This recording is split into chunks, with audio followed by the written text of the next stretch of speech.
حضرت آدم علیہ السلام جب جنت میں تھے تو انہیں وہاں کے پھل وغیرہ کھانے کی تو اجازت تھی، مگر حوروں کو ہاتھ لگانے کی اجازت کیوں نہیں تھی؟ قرآن میں جگہ جگہ مردوں کے لیے حوروں کا ذکر ہے مگر عورتوں کے لیے ذکر نہیں، تو جنت میں عورتوں کو کیا ملے گا؟ حوروں سے نکاح کیسے ہوگا اور نکاح کے بعد ان کی اولاد کتنی ہوگی، اور جو بچے جنت میں پیدا ہوں گے وہ کیسے ہوں گے؟ حوروں سے نکاح کے بعد ہم بستری کیسے ممکن ہوگی، اور ہم بستری کے بعد حوریں کس حالت میں ہوں گی؟ یہ وہ سوالات ہیں جو اکثر ہمارے ذہنوں میں آتے ہیں اور جن کا صحیح جواب تلاش کرنا ہم سب کے لیے انتہائی اہم ہے، کیونکہ ایسے سوالات اکثر گمراہی کا باعث بنتے ہیں۔ سرکار دو عالم صلی اللہ علیہ وآلہ وسلم سے حور عین کے متعلق سوال کیا گیا کہ ان کو کس چیز سے پیدا کیا گیا، تو آپ نے ارشاد فرمایا، حور عین 3 چیزوں سے پیدا کی گئی ہیں، ان کا نچلا حصہ مشک یعنی کستوری کا ہے، اور درمیانہ حصہ عنبر کا، اور اوپر کا حصہ کافور کا۔ ان کے بال اور آبرو سیاہ ہیں اور نور سے ان کا خط کھینچا گیا ہے۔ حور عین جنت کی وہ پاکیزہ، خوبصورت، گوری اور بڑی آنکھوں والی عورتیں ہیں جو دنیا کی عورتوں سے جدا ہیں۔ ان کی تخلیق بھی مختلف ہے، البتہ دنیا کی عورتوں کا حسن جنت میں داخل ہونے کے بعد حوروں سے بڑھ کر ہوگا، اور وہ حوروں کی ملکہ یعنی سردار ہوں گی۔ نیک عورت اگر شادی شدہ ہے تو جنت میں اپنے جنتی شوہر کے ساتھ رہے گی اور شوہر کو ملنے والی حوروں کی سردار ہوگی، اور اللہ تعالیٰ اس عورت کو ان سب سے حسین و جمیل بنائیں گے، اور وہ میاں بیوی آپس میں ٹوٹ کر محبت کرنے والے ہوں گے، اور اللہ تعالیٰ نے اپنے مومن بندوں کے لیے جنت بطور انعام بنائی ہے۔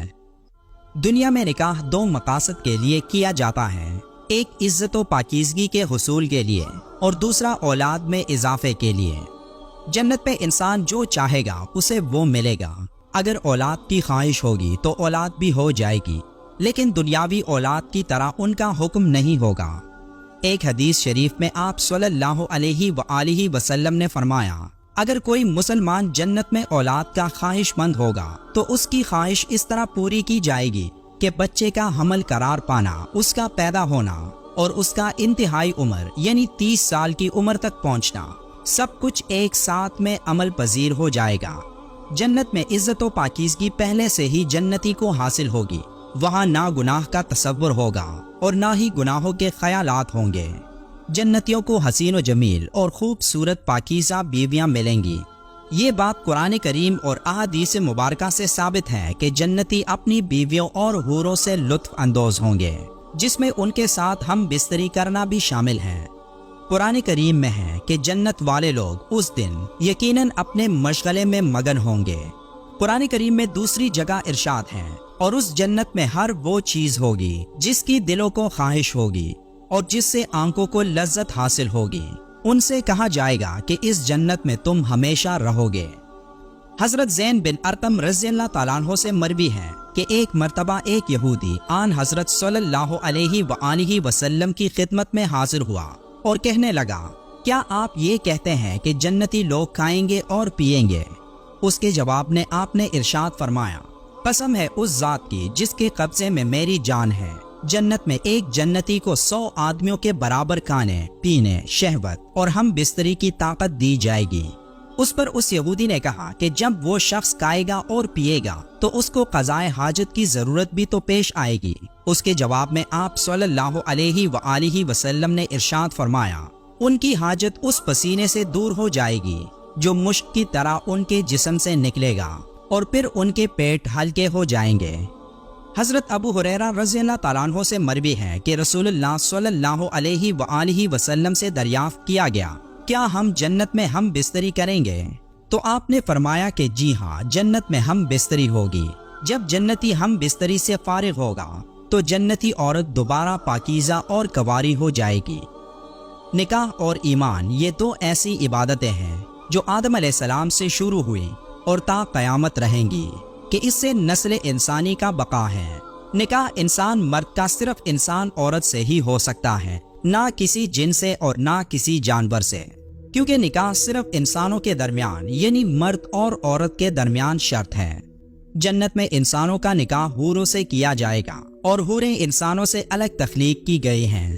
حضرت آدم علیہ السلام کے جسم کو مٹی سے تخلیق کیا گیا تھا اور انہیں جنت میں رکھا گیا تھا، لیکن انہیں حوروں کو ہاتھ لگانے کی اجازت نہیں تھی۔